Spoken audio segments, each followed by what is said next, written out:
We are gonna make grain-free, sugar-free pancakes that are delicious. And then we're gonna have a homemade berry compote on top to replace syrup. We're gonna start with 4 eggs. And then we are going to whisk those.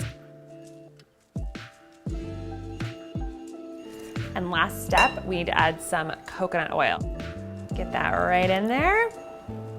Give it one more whisk, and then we are gonna set that aside for 5 to 10 minutes to sort of gel up. We're gonna make the berry compote, which is the alternative to syrup. This will probably be about 3 lemons to get 3 tablespoons.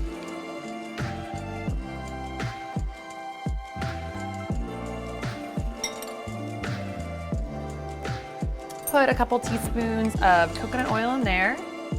Not a grain in sight, and yet we still have perfect browned, gorgeous pancakes. I am so excited to eat these. And then our last one, check out that grain-free, low spike, no sugar pancake stack.